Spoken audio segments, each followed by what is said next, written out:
ప్రేస్తున్నాడండి. దేవుని దేవాలయం మీరు అందరూ క్షేమంగా ఉన్నారని ఆశిస్తున్నాను. ఇప్పటి వరకు మనం మత్తయి సువార్త 11వ అధ్యాయము 1 నుండి 15వ వచనం వరకు చదువుకున్నాం కదండి. ఇవాళ మిగిలిన కొన్ని వచనాలు చదువుకునే ముందు ఒక చిన్న ప్రేయర్ చేసుకుందామండి. పరిశుద్ధుడ యేసయ్య నీకే వందనాలు తండ్రి. దేవా, ఇంతవరకు మమ్మల్ని సజీవ లెక్కలో పెట్టేసయ్యా నేను నీ గురించి మాట్లాడుకునే అవకాశం ఇచ్చినందుకు నీకే వందనాలు తండ్రి. యేసయ్య ఇప్పుడు మీ గురించి మాట్లాడుకోబోతున్నాను. ఎక్కడ ఏ తప్పు మాట్లాడకుండా యేసు నామములో నా నోటిని నేర్పి కంచి కావాలి ఉండదు కాక ఆమేన్. యేసు నామములో మా అందరికీ నీ వాక్యాన్ని అర్థం చేసుకునే కృప కలుగును కాక ఆమేన్. యేసు నామములో అడుగుచున్నాం తండ్రి, ఆమేన్.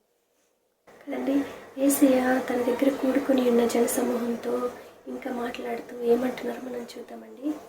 మత్తయి సువార్త 11వ అధ్యాయము 16వ వచనము. ఈ తరము వారిని దేనితో పోల్చుదును? సంత వీధులలో కూర్చుని ఉండి మీకు పిల్లను గ్రోవి ఊదితిమి, కానీ మీరు నాట్యమాడరైతిరి.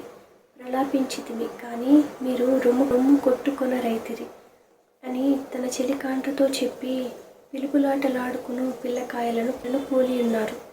18వ వచనము. యోహాను తినకయు త్రాగకయు వచ్చెను కనుక వీడు దయ్యము పట్టిన వాడని వారు అనుచున్నారు. మనుష్య కుమారుడు తినుచును త్రాగుచును వచ్చెను కనుక ఇదిగో ఇతను తిండిపోతును మద్యపానీయు సుంకరులకును పాపులకును స్నేహితుడు అని వారు అనుచున్నారు. అయినను జ్ఞానము జ్ఞానమని దాని క్రియలను బట్టి తీర్పు పొందుననెను. ఏమని చెప్తున్నారండి?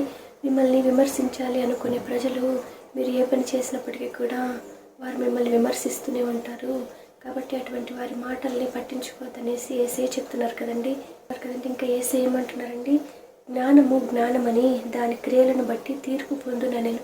అంటే మనం జ్ఞానులమా లేక అజ్ఞానులమా అనేది మనం చేసే క్రియలను బట్టే తెలిసిపోతుందంట కదండి. కాబట్టి మనము ఏసే చెప్పిన మాదిరిగా మనుషులను సంతోషపెట్టాలని చూడకుండా ఏసేని మాత్రమే సంతోషపెట్టడానికి ప్రయత్నిద్దామండి.